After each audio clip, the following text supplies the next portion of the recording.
मैं डॉक्टर जमाल अख्तर खान.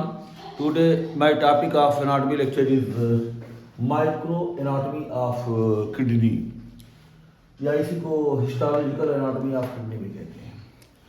तो जैसा कि आप जानते हैं कि किडनी जो है एक मतलब सेंट्रल ऑर्गन ऑफ एक्सक्रीशन है, उत्सर्जन तंत्र का जो है, और इसमें यूरिन बनता है, यूरिन की सिंथेसिस होती है. तो बॉडी के जितने वेस्ट प्रोडक्ट होते हैं इसी किडनी में आकर के जो है और पेशाब के जरिए से बाहर निकल जाते हैं. तो किडनी का जो मेन फंक्शन है यूरिन का सिंथेसिस करना. तो नेफ्रॉन या यूनिफेरस ट्यूब्यूल्स ये किडनी का स्ट्रक्चरल एंड फंक्शनल यूनिट है जो है. तो इसी नेफ्रॉन के बेसिस पे जो डायग्राम आप देख रहे हैं जो है इसी को नेफ्रॉन का ये डायग्राम है और इसका नाम है यूनिफेरस ट्यूब्यूल्स. तो इसी नेफ्रॉन में पूरा यूरिन बनता है. तो एक किडनी में जो है, तो according to BD Chaurasia 7th edition में ये लिखा हुआ कि number of nephron in each kidney, एक किडनी में कितने नेफ्रॉन होते हैं. तो BD चौरसिया में लिखा हुआ है कि एक किडनी में 1 मिलियन टू 3 मिलियन, यानी कि 10 लाख नेफ्रॉन से लेकर के और 30 लाख नेफ्रॉन जो है मतलब एक किडनी में होते हैं. एक गुर्दे में जो है 10 लाख यानी 10 लाख से लेकर के मतलब 30 लाख यानी 30 लाख तक नेफ्रॉन होते हैं.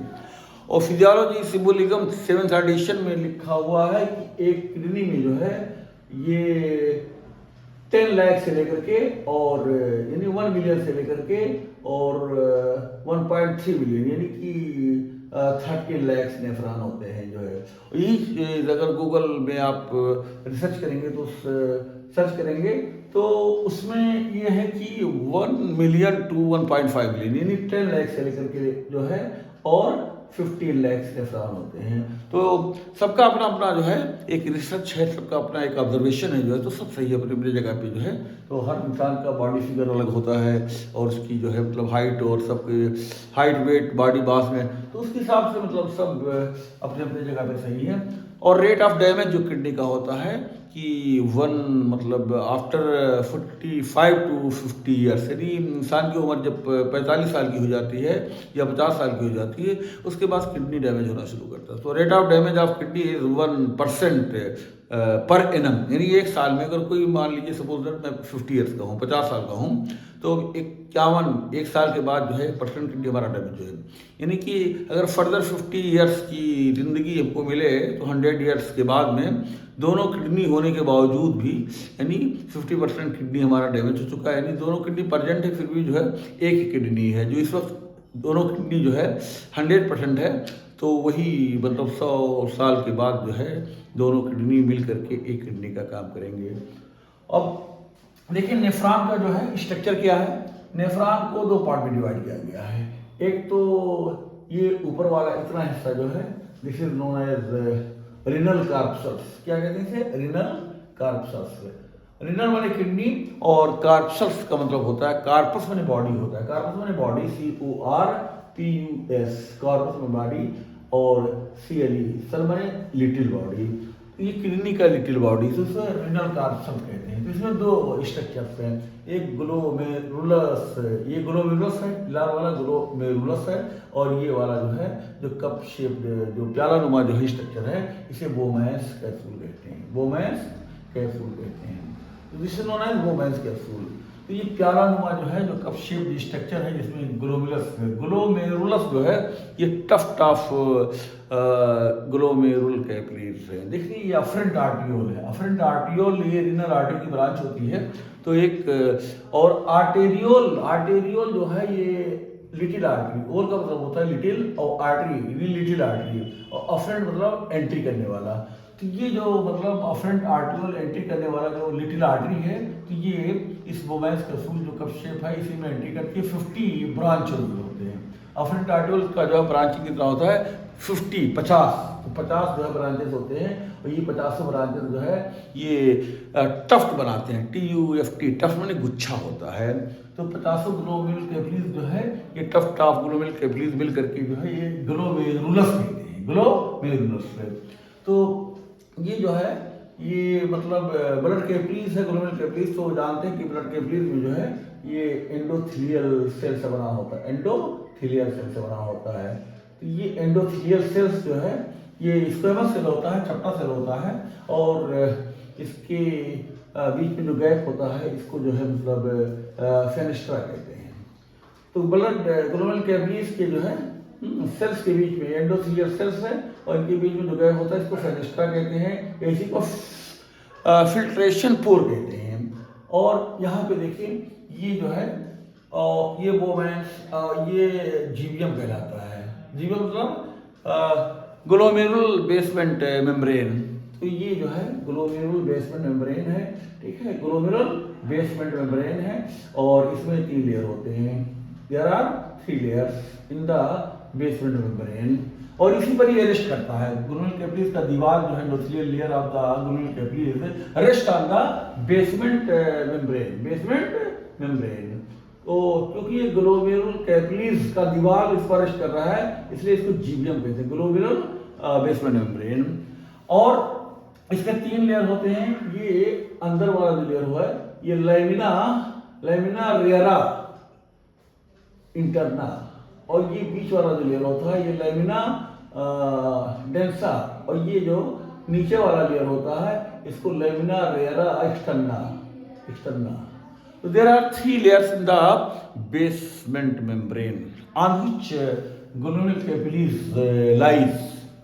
तो ये रेरा जो है, जो रेरा है, तो रेरा का मतलब होता है कि रेयर यानी कि इसके मॉलिक्यूल्स जो है दूर हो। तो ये जो मतलब रेरा है ये लैमिना में लेयर होता है और रेरा में विरल यानी इसके मॉलिक्यूल्स जो है दूर रहते हैं। एक जो है ये किससे बना होता है, हेपारान सल्फेट से और कॉन्ड्राइटिन सल्फेट से बना होता है। और बीच वाला जो लेयर होता है ये जो है मतलब लैमिना डेंसा यानी इसके मॉलिक्यूल जो होते हैं ये पास रहते हैं, इसे पास रहते हैं। और ये किससे बना होता है, ये लैमिनिन एक प्रोटीन होता है और कोलेजन टाइप 4 प्रोटीन। तो 2 तरह का प्रोटीन होता है, लैमिनिन प्रोटीन और कोलेजन टाइप 4 प्रोटीन। और ये नीचे वाला जो लेयर होता है ये सियालोग्लाइकोप्रोटीन, प्रोटियोग्लाइकान और ये हेपारान सल्फेट, ये 3 मतलब मॉलिक्यूल से बना होता है। तो इसकी भी मॉलिक्यूल जो है मतलब दूर होते हैं। तो ये एक्सटर्ना हो गया। ये तीनों लेयर जो है बेसमेंट मेम्ब्रेन बनाते हैं और इसके नीचे जो है ये जो है विसरल लेयर ऑफ द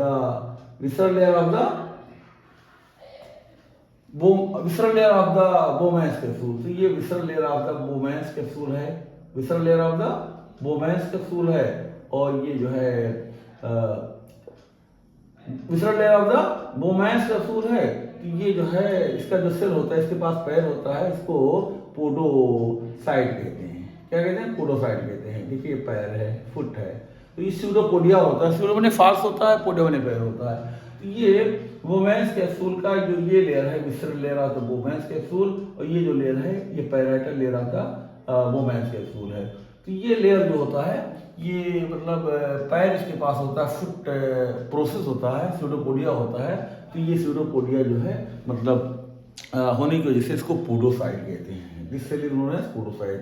तो ये पोडोसाइट के बीच में जो गैप होता है ये स्लिट पोर कहलाता है। स्लिट पोर, SLIT स्लिट POR स्लिट पोर या स्लिट डायफ्राम कहते हैं, डायफ्राम। तो यहाँ इस गैप में एक प्रोटीन होता है जिसको नेफ्रिन प्रोटीन कहते हैं। और ये नेफ्रिन प्रोटीन जो है ये डायफ्राम का काम करता है। तो इस तरह से ये तीनों लेयर जो है, ठीक है, ग्लोमेरुलर कैपिलरीज का जो है endothelial layer of the glomerular capillaries, और ये जो है बेसमेंट मेम्ब्रेन, ये बेसमेंट मेम्ब्रेन जो होता है ये यही सिक्रेट करता है, ये visceral layer of the बोमेंस capsule. तो ये जो पोडोसाइट होता है इसका सिक्रेशन जो है ये करता है। और तो बेसमेंट मेम्ब्रेन के जितने भी मॉलिक्यूल्स होते हैं, चाहे हेपारान सल्फेट हो, चाहे कॉन्ड्राइटिन सल्फेट हो, चाहे ये लैमिनिन प्रोटीन हो, चाहे ये कोलेजन प्रोटीन हो, चाहे सियालोग्लाइकोप्रोटीन हो, प्रोटियोग्लाइकान हो, तो जितने भी मॉलिक्यूल्स हैं बेसमेंट मेम्ब्रेन में जिससे ये बेसमेंट मेम्ब्रेन बना है, तो उसका सोर्स जिसका ओरिजिन कौन होता है, ये पोडोसाइट होता है, visceral layer of the बोमेंस capsule. तो ये एक तरह से जो है यहाँ से जो ब्लड होता है ग्लोमेरुलर कैपिलरीज में जो क्षमता है ये पूरा फिल्ट्रेशन मेम्ब्रेन कहलाता है। This is filtration membrane. तो filtration membrane is composed of 3 layers. पहला लेयर है ये जो ग्लोमेरुलर कैविटीज का एंडोथेलियल लेयर है, इसके बीच में जो गैप होता है इसको फेनेस्ट्रा कहते हैं, इसी को फिल्ट्रेशन पोर कहते हैं। और ये बेसमेंट मेम्ब्रेन होता है और ये जो है visceral layer of the Bowman's capsule. तो these 3 layers form the filtration membrane. यहाँ पर जो है छनता है, ये चाय को छाना जाता है छन्नी में जो है, उसी तरह से जो है ब्लड जो है इसमें छनता है और छना हुआ जो ब्लड होता है तो यही जो है बोमेन्स कैप्सूल का ये जो विसरल लेयर है और ये जो है पैराइटल लेयर है, इसलिए पैराइटल लेयर। तो ये पोडोसाइट का बना होता है और ये स्क्वैमस सेल का बना होता है, स्क्वैमस सेल। इनके बीच में जो गैप होता है इसको बोमेन्स स्पेस कहते हैं, बोमेन्स स्पेस कहते हैं, या इसी को ग्लोमेरुलर स्पेस कहते हैं, या इसी को जो है यूरिनरी स्पेस कहते हैं, यूरिनरी स्पेस कहते हैं। तो बोमेन्स कैप्सूल इस cup shaped structure which has 2 layers, एक visceral layer formed by the podocyte, एक parietal layer formed by the squamous cell. Squamous cell का मतलब चपटा सेल होता है जो है, इसके बीच में जो स्पेस होता है विसरल लेयर और पैराइटल लेयर के बीच में, इसको यूरिनरी स्पेस कहते हैं या बोमेन्स स्पेस कहते हैं, ठीक है। तो इस स्पेस का जो डायमीटर होता है इसे ये 200 माइक्रोन का होता है, 200 माइक्रोन का होता है। और ये जो होता है बोमेन्स कैप्सूल, ये बोमेन्स साहब जो है सर्जन थे, एनाटॉमिस्ट थे जो है, ये इंग्लैंड के थे, ब्रिटिश सर्जन थे जो है। तो 1842 में जो है इन्होंने इस स्ट्रक्चर का जो है फर्स्ट ऑफ ऑल ऑब्जर्वेशन किया था, तो उन्हीं के नाम से ये बोमेन्स कैप्सूल रखा गया है। तो ये जो ब्लड यहाँ पे ग्लोमेरुलर कैविटीज में है, तो इसमें जो प्लाज्मा होता है वही क्षमता है और इस मतलब बोमेन्स कैप्सूल के इस स्पेस में आता है। तो ये छना हुआ जो प्लाज्मा होता है इसको ग्लोमेरुलर फिल्ट्रेट कहते हैं, ग्लोमेरुलर फिल्ट्रेट, ठीक है। यानी कि इसका काम क्या है, इसका काम जो है मतलब ग्लोमेरुलस और बोमेन्स कैप्सूल का काम जो है, इसका काम ये है फिल्ट्रेशन करना, ब्लड का जो है छानना। तो ब्लड में प्लाज्मा भी होता है, ब्लड सेल होता है, तो प्लाज्मा जो है छन जाता है, खाली प्रोटीन प्लाज्मा प्रोटीन जो है ये यहीं पर ब्लड में रह जाता है और छना हुआ प्लाज्मा ग्लोमेरुलर फिल्ट्रेट कहलाता है और इसी को प्राइमरी यूरिन कहते हैं, इसी को प्राइमरी। तो द फंक्शन ऑफ दिस, इसको रीनल कार्पसल्स कहते हैं या इसी को माइलपीजियन कार्पसल्स कहते हैं। ग्लोमेरुलस को और Bowman's capsule both are combinedly known as renal corpuscles या मेलपीजियन कार्पसल्स। तो मेलपीजियन जो मार्सेलो मेलपीजियाई जो एक माइक्रो एनाटॉमिस्ट थे, हिस्टोलॉजिस्ट थे जो है, इटली के थे, तो उन्होंने जो है मतलब इन दोनों को मिलाकर कहा कि दिस इज माई मतलब कार्पसल, ये छोटी बॉडी है मेरी। तो मेलपीजियन मार्सेलो मेलपीजियाई के नाम से इनका स्ट्रक्चर जो है ग्लोमेरुलस और बोमेन्स कैप्सूल को दोनों को मेलपीजियन कार्पसल्स कहते हैं। तो function of this corpuscles, function of the renal corpuscles और मेलपीजियन कार्पसल्स इज द मतलब ग्लोमेरुलर फिल्ट्रेशन। ग्लोमेरुलर फिल्ट्रेशन मतलब यानी ये जो छनने का काम करता है, ब्लड छनता है, प्लाज्मा छनता है और छना हुआ प्लाज्मा जो होता है, प्लाज्मा में जो प्रोटीन होता है वो नहीं, क्योंकि ये फिल्ट्रेशन में जो फेनेस्ट्रा होता है, जो फेनेस्ट्रा है यहाँ पे गैप है जो है, ठीक है। तो ये गैप फेनेस्ट्रा और ये जो है बेसमेंट मेम्ब्रेन और ये जो पोडोसाइट के बीच में जो है स्लिट पोर होता है, ठीक है, या इसी को स्लिट डायफ्राम कहते हैं। तो प्लाज्मा जब छनता है तो जो जरूरत वाली चीज होती है वो नहीं छन पाता, जैसे प्रोटीन जो इसका साइज बड़ा होता है, जो गैप होता है सोलर फिल्ट्रेशन मेम्ब्रेन में, तो ये बड़ा बड़ा प्रोटीन जो है प्लाज्मा प्रोटीन वो नहीं छन पाता। और जितने भी जो है ग्लूकोज है, अमीनो एसिड है, यूरिया, ये सब मतलब छन जाते हैं। तो यहाँ पर जो छना हुआ प्लाज्मा होता है इसे ग्लोमेरुलर, इसका GFR जो होता है ग्लोमेरुलर फिल्ट्रेशन रेट, ये 125 मिलीलीटर जो है, ठीक है, ये पर 125 मिलीलीटर पर मिनट होता है। एक मिनट में जो है 125 मिलीलीटर जो प्लाज्मा चलता है, और इसी को प्राइमरी यूरिन कहते हैं। This the first stage of the मतलब यूरिन। तो यूरिन का ये पहला दर्जा होता है, फिर उसके बाद में जो है दूसरा जो पार्ट होता है वो ट्यूबुलर पोर्शन हो गया। This is tubular portion. Tubular portion में ये PCT है, ये जो है ट्यूबुल्स का जो है ये मुड़ा हुआ जो मतलब ट्रांसवर्स पार्ट है, this is PCT, this is PCT। ये PCT हो गया, प्रॉक्सिमल कन्वोल्यूटेड ट्यूबुल्स, और ये जो है सेकंड पार्ट जो है यहाँ से लेकर के, और ये वाला ये DCT है, दिस इज DCT। तो PCT PCT, loop of Henle और ये डीसीटी। तो पहला जो है ट्यूबुलर पोर्शन जो पहला हिस्सा होता है वो पीसीटी होता है, प्रॉक्सिमल कन्वॉल्यूटेड ट्यूबुल्स, और बीच वाला जो यू शेप होता है ये लूप ऑफ हेनले कहते हैं। हेनले साहब जो ये जैकब हेनले ये जर्मन के जो है एनाटॉमिस्ट थे जो है, और उन्होंने जो है ये यू शेप्ड स्ट्रक्चर जो ट्यूब का है उन्होंने फर्स्ट ऑफ ऑल ऑब्जर्वेशन किया था, इसलिए इसे लूप ऑफ हेनले कहते हैं। उसके बाद में ये वाला जो मोड है ये वाला इसे डिस्टल कन्वॉल्यूटेड ट्यूबुल्स कहते हैं, डीसीटी कहते हैं। तो इस ट्यूबुलर पोर्शन में पीसीटी है, एक लूप ऑफ हेनले, एक डीसीटी है। तो इस तरह से जो पीसीटी होता है ये वाला, तो पीसीटी प्रॉक्सिमल, तो इसका जो दीवार होता है ये दीवार जो है क्यूबाइडल जो है सेल का बना होता है। क्यूबाइडल सेल उसे कहते हैं जिसका जो है लंबाई चौड़ाई एक क्यूब की तरह से जो है, ऐसा सेल जो एक क्यूब की तरह हो, ठीक है, तो that is known as cuboidal cell. तो क्यूबाइडल सेल की लंबाई चौड़ाई और ऊंचाई सब जो बराबर होती है। और इस सेल की एक खासियत होती है कि इसमें जो है माइक्रोविलाई होता है, माइक्रोविलाई हेयर लाइक प्रोजेक्शन होता है जो ल्यूमेन की तरफ होता है। ये प्रॉक्सिमल ट्यूबुल का ल्यूमेन है जो है, तो इस तरफ इसका जो है माइक्रोविलाई, जैसे किसी के सर पे बाल हो जो है, तो अगर हेड को जो है मतलब एक सेल मान लिया जाए क्यूबाइडल सेल, तो बाल जो है एक माइक्रोविलाई होता है, इसका सरफेस एरिया सरफेस एरिया बढ़ जाता है। और क्योंकि इस ट्यूबुलर पोर्शन का काम है रीअब्जॉर्प्शन करना, जो है जो भी चीज़ फ़ायदे यूजफुल चीज़ें हैं तो इस ग्लोमेरुलर फिल्ट्रेट में जो मौजूद हैं, जैसे ग्लूकोज है, अमीनो एसिड है, कैल्शियम है, सोडियम है, वाटर है, तो ये सब रीअब्जॉर्ब करते हैं। जैसे वाटर का रीअब्जॉर्प्शन कोलन में होता है, कैल्शियम का अब्जॉर्प्शन इलियम में होता है। तो यहाँ पर भी जो है जो ब्लड के जरिए से कैल्शियम आता है, सोडियम आता है, तो यहाँ पर दोबारा जो है मतलब अब्जॉर्प्शन, इसलिए इसको रीअब्जॉर्प्शन कहते हैं। कुछ चीज़ें होती हैं जो सिक्रेशन होता है, तो यूरिन जब बनता है तो फर्स्ट स्टेज जो है ये फिल्ट्रेशन, ग्लोमेरुलर फिल्ट्रेशन, दूसरा जो स्टेज है ये ट्यूबुलर रीअब्जॉर्प्शन, तीसरा जो होता है ट्यूबुलर सिक्रेशन। जो ये दीवार होता है कुछ चीज़ें ऐसे सीक्रेट होती हैं तो उस फंक्शन को ट्यूबुलर सिक्रेशन कहते हैं। तो इस तरह से there are 3 stage of the urine formation, glomerular filtration जो ये काम करता है, और उसके बाद ट्यूबुलर पोर्शन जो है ये 2 काम करता है। पहला काम जो ग्लोमेरुलर फिल्ट्रेशन है ये रीनल कार्पस्कल्स का काम है, और सेकंड और थर्ड जो स्टेज है यूरिन का बनने का, एक दूसरा ट्यूबुलर रीअब्जॉर्प्शन और तीसरा है ट्यूबुलर सिक्रेशन। तो ये रीनल ट्यूबुल्स है, पीसीटी, लूप ऑफ हेनले और डीसीटी, ये सब जो है मतलब tubular portion of the nephron है। तो पीसीटी का जो दीवार होता है वो क्यूबाइडल सेल का बना होता है, इस पर हेयर लाइक प्रोजेक्शन होता है, माइक्रोविलाई जो है, इसलिए इसको जो है ब्रश बॉर्डर सेल कहते हैं। ब्रश बॉर्डर होता है, जैसे टूथपेस्ट होता है उससे मतलब होता है, मंजन किया जाता है, तो उसी तरह से इस पर जो है माइक्रोविलाई होता है जो है, जो एक्टिन प्रोटीन का बना होता है जो है। तो इसका जो लेंथ होता है, लेंथ जो है पीसीटी का जो है ये 14 मिलीमीटर होता है। ये पूरा कितना होता है 14 मिलीमीटर होता है। तो इसका जो डायमीटर होता है, ये डायमीटर जो है ये 55 माइक्रोन होता है।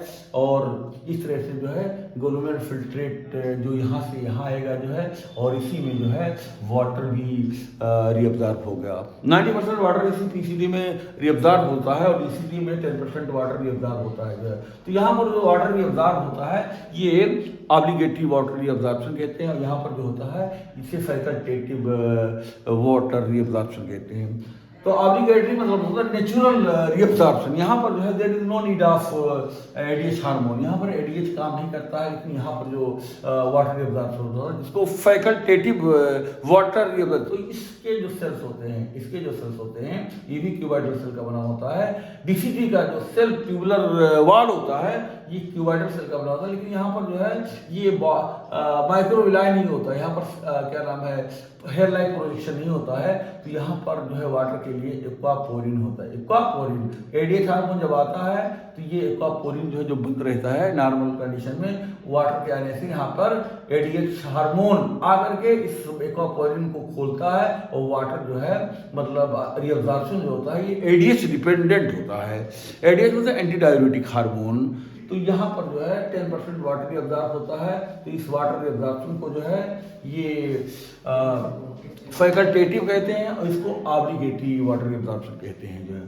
तो इस तरह से जो है तो 90% वाटर। और अगर इसका जो सेल है, अगर 2 सेल के बीच में जो है 2 सेल है ठीक है, क्यूबाइडल सेल है ब्रश वाटर। अगर सेल के दो सेल के बीच से वाटर एब्जॉर्ब हो रहा है और पेरिट्यूबुलर कैपिलरी में जा रहा है तो इसको पैरासेलुलर रीअब्जॉर्प्शन कहेंगे। अगर सेल के जो है प्लाज्मा मेम्ब्रेन को क्रॉस करके साइटोप्लाज्म में जाए, फिर उसके बाद दूसरी तरह के प्लाज्मा मेम्ब्रेन को क्रॉस करके और पेरिट्यूबुलर कैपिलरी में जाए तो इसको ट्रांससेलुलर वाटर रीअब्जॉर्प्शन कहते हैं। तो इस तरह से वाटर रीअब्जॉर्प्शन जो है, अगर सेल के दो सेल के बीच में से वाटर फ्लो करके और पेरिट्यूबुलर कैपिलरी में जाए तो इसे पैरा पैरा सेलुलर, और अगर सेल को क्रॉस करके वाटर जाए ब्लड कैपिलरी में पेरिट्यूबुलर कैपिलरी में तो उसको ट्रांस माने आर पार, सेल के आर पार, this is known as transcellular water reabsorption. तो इस तरह से जो है this is known as PCT. तो पीसीटी की लंबाई जो होती है वो कितनी होती है? पीसीटी की लंबाई जो है 14 मिलीमीटर होती है और इसका डायमीटर जो होता है ये वो 55 माइक्रोन होता है। अब देखिए जो लूप ऑफ फेनले है इसको, तो लूप ऑफ फेनले में दो लिम्ब होता है, एक डिसेंडिंग लिम्ब होता है, दिस इज डिसेंडिंग लिम्ब है, ठीक है। तो डिसेंडिंग लिम्ब और उसके बाद में जो है एक असेंडिंग लिम्ब होता है, एक असेंडिंग डिसेंडिंग मतलब नीचे गिरने वाला, ठीक है, और ये जो है असेंडिंग लिम्ब है, दिस इज असेंडिंग लिम्ब। तो ये डिसेंडिंग लिम्ब जो होता है ये यहाँ से लेकर के और यहाँ तक दिस इज डिसेंडिंग लिम्ब, और ये जो है ये असेंडिंग लिम्ब होता है, असेंडिंग लिम्ब यहाँ से लेकर के और ये वहाँ तक जो है ये असेंडिंग लिम्ब होता है।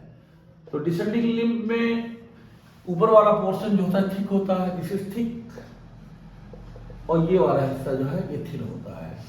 तो थिक डिसेंडिंग लिम्ब और ये थिन डिसेंडिंग लिम्ब। तो थिक डिसेंडिंग लिम्ब जो होता है इसका जो दीवार होता है ये क्यूबाइडल सेल का बना होता है, क्यूबाइडल सेल का बना होता है, और इसमें भी जो है लाइक प्रोजेक्शन होता है जिसको जो है ब्रश बॉर्डर सेल कहते हैं। और इसकी जो लंबाई होती है थिक डिसेंडिंग लिम्ब की ये 6 मिलीमीटर होती है, और इसका जो डायमीटर होता है वो 55 माइक्रोन होता है, 55 माइक्रोन होता है। और उसके बाद में जो है ये नीचे वाला जो है डिसेंडिंग लिम्ब का नीचे वाला पतला होता है, ये थिन डिसेंडिंग लिम्ब होता है, इसका जो दीवार होता है वो स्क्वेमस सेल का बना होता है, ये चपटे सेल का बना, स्क्वेमस सेल का बना होता है, ठीक है।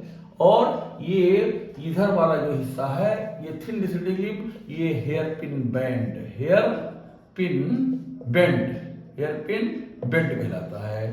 तो ये भी स्क्वेमस सेल का बना होता है। और उसके बाद में ये असेंडिंग लिम्ब का ये वाला हिस्सा thin ascending limb, this is known as thin ascending limb. तो ये थिन असेंडिंग लिम्ब है इतना हिस्सा।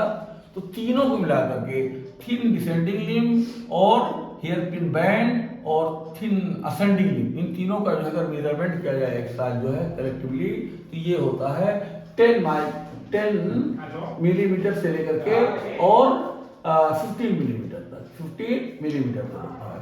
10 मिलीमीटर से लेकर के 15 मिलीमीटर तक जो है इन तीनों का जो है लेंथ होता है। और इसका जो डायमीटर अगर देखा जाए तो डायमीटर जो है 15 माइक्रोन होता है, 15 micron.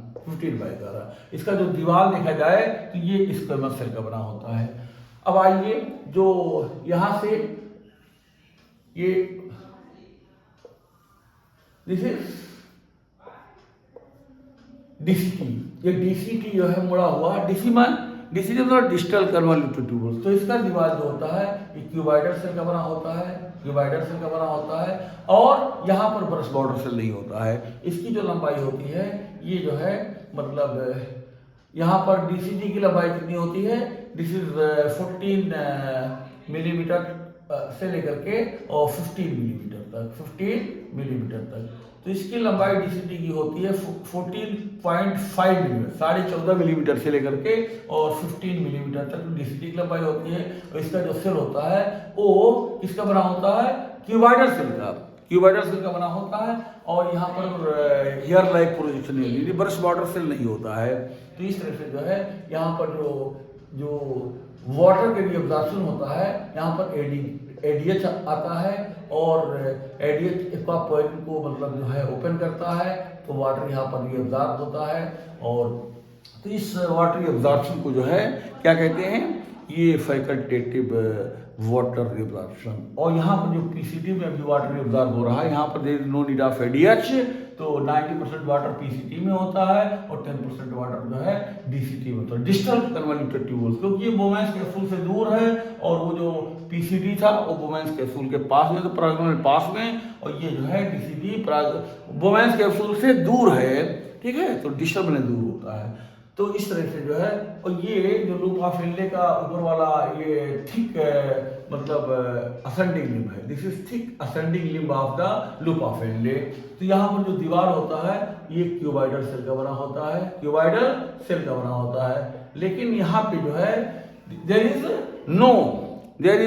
No hair like projection, तो यहाँ पर हेयर लाइक प्रोजेक्शन नहीं है, ये प्लेन क्यूबाइडल सेल का बना होता है, और इसकी जो लंबाई होती है थिक असेंडिंग लिम्ब की वो 9 मिलीमीटर होती है, और इसका जो डायमीटर होता है वो 30 माइक्रोन होता है। तो थिक असेंडिंग लिम्ब की लंबाई 9 मिलीमीटर होती है, और यहाँ पर थिक जो है डिसेंडिंग लिम्ब की लंबाई 6 मिलीमीटर होती है। तो ये थिक असेंडिंग जो है 9 मिलीमीटर यानी 1.5 गुना, वन हाफ जो है, मतलब टाइम्स इसकी लेंथ ज़्यादा है, और इसका जो डायमीटर होता है ये 55 माइक्रोन है, और इसका जो डायमीटर है ये जो है 30 माइक्रोन है। तो इस तरह से लूप ऑफ फिनले हैज 2 लिम्ब्स, ठीक है, डिसेंडिंग लिम्ब और असेंडिंग लिम्ब। तो डिसेंडिंग लिम्ब का ये थिक डिसेंडिंग लिम्ब है, ये थिन डिसेंडिंग लिम्ब है, और ये जो है हेयर पिन बेंट है, ये थिन असेंडिंग लिम्ब है, और ये जो है थिक असेंडिंग लिम्ब है। और उसके बाद लूप ऑफ फिनले का जो डायमीटर होता है ये मतलब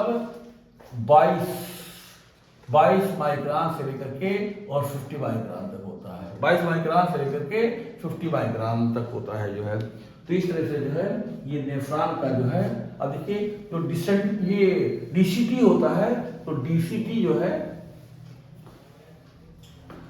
डीसीटी ये जो मोड होता है ऐसे जो है कि ये जा करके ये, तो ये डीसीटी ये जा करके इधर कलेक्टिंग डक्ट जो है से मिलता है। तो ये डीसीटी ये मुड़ करके आगे जब जाता है तो ये कनेक्टिंग जो है ये कलेक्टिंग डक्ट कहता है, कनेक्टिंग या जंक्शनल कलेक्टिंग डक्ट। ये डीसीटी जब खत्म होता है तो पहला जो स्ट्रक्चर होता है दिस इज कलेक्टिंग डक्ट, और उसके बाद में जो है ये कलेक्टिंग डक्ट का ये हिस्सा जो कार्टेक्स में होता है, इसको कलेक्टिंग डक्ट का ये हिस्सा जो कार्टेक्स में होता है इसको कार्डिकल कलेक्टिंग डक्ट, और जो मेडुला में होता है इसको मेडुली कलेक्टिंग डक्ट, और जो ये रिनल पिरामिड में होता है, पेपिला में होता है, रिनल पेपिला में होता है, इसको पेपिलरी कलेक्टिंग डक्ट। तो यहाँ पर यूरिन बन जाता है। फिर यहाँ पे कलेक्टिंग डक्ट में भी जो है 2 तरह का सेल होता है, एक पी सेल होता है और एक जो है आई सेल होता है, आई सेल। पी सेल मतलब प्रिंसिपल सेल, और आई सेल का मतलब होता है इंटरकैलेटेड सेल। तो ये सेल जो होता है पी सेल जो है, तो यहाँ पर भी जो है ये वाटर एडीएच हार्मोन जो है यहाँ पर काम करता है, एडीएच हार्मोन काम करता है वाटर का, ठीक, और ये जो है एल्डोस्टेरोन काम करता है, सोडियम आयन का जो है वो करता है। तो वाटर और सोडियम आयन का जो है यहाँ पर ये एब्जॉर्प्शन कराता है। और इंटरकैलेटेड सेल जो है ये एसिड बेस होम्योस्टेसिस को मेंटेन करता है, एसिड बेस होम्योस्टेसिस को मेंटेन करता है। तो इंटरकैलेटेड सेल जो है ये एसिड बेस को जो है बैलेंस करता है। और प्रिंसिपल सेल जो है यहाँ पर जो है एडीएच और एल्डोस्टेरोन हार्मोन दोनों काम करता है, ये वाटर और सोडियम आयन को जो है रिअब्जॉर्ब कराता है। तो इस तरह से ये कलेक्टिंग डक्ट है 4 पार्ट, एक कलेक्टिंग डक्ट, एक cortex collecting duct, cortical collecting duct, और एक मेडुलरी कलेक्टिंग डक्ट, और एक पेपिलरी जो है कलेक्टिंग डक्ट। इसी को डक्ट ऑफ बेलानी कहते हैं, पेपिलरी कलेक्टिंग डक्ट को डक्ट ऑफ बेलानी कहते हैं। और ये डक्ट ऑफ बेलानी जो है ये माइनर कैलिक्स में खुलता है, फिर माइनर कैलिक्स जो है ये मेजर कैलिक्स में खुलता है, फिर मेजर कैलिक्स जो है ये रिनल कैलिक्स में खुलता है। फिर उसके बाद में ये जो है यूरेटर के जरिए से ये यूरिन ब्लैडर में यूरिन आ जाता है, यूरिन ब्लैडर में स्टोर होता है। फिर यूरेथ्रा के जरिए से जो है ये ड्यूरिंग मिक्चुरेशन या ड्यूरिंग जो है यूरिनेशन यूरिन पास हो जाता है। तो इस तरह से जो है नेफ्रॉन इज द स्ट्रक्चर। अब देखिए नेफ्रॉन 2 तरह का होता है। अगर किडनी का जो है किडनी हैज 2 पार्ट्स, ठीक है। Outer part is known as renal, ये कार्टेक्स कहलाता है, छिलका कहलाता है, और इनर पार्ट जो है मेडुला कहलाता है। तो कार्टेक्स जो होता है, कार्टेक्स जो होता है छिलका, तो अगर ये रीनल कार्टेक्स जो है आउटर कार्टेक्स में है, रीनल कार्टेक्स जो है यानी मालपीजियन कार्टेक्स जो है अगर यहाँ पे है आउटर कार्टेक्स में, तो इसको कार्टिकल नेफ्रॉन कहते हैं, कार्टिकल नेफ्रॉन कहते हैं, और इसको सुपरफिशियल नेफ्रॉन भी कहते हैं। इफ रीनल कार्टेक्स यानी बोवेंस कैप्सूल और ग्लोमेरुलस अगर कार्टेक्स के जो है आउटर जोन में है, इसको कार्टिकल नेफ्रॉन या इसी को सुपरफिशियल नेफ्रॉन, और अगर जो है ठीक है, और ये जो है अगर ये 85% होता है किडनी में जो है 85% न्यूरॉन जो है ये कार्टिकल नेफ्रॉन होते हैं। और अगर कार्टेक्स और मेडुला दोनों के जंक्शन पर यानी मेडुला के पास में अगर ये जो है रीनल कार्टेक्स हो, ये ग्लोमेरुलस और ये बोवेंस कैप्सूल दोनों किडनी ये कार्टेक्स और इसके कार्टिको मेडुलरी जंक्शन पे हो यानी मेडुला के पास में हो, तो उसको जक्स्टा मेडुलरी नेफ्रॉन कहते हैं। जक्स्टा, जक्स्टा माने पास में, और मेडुला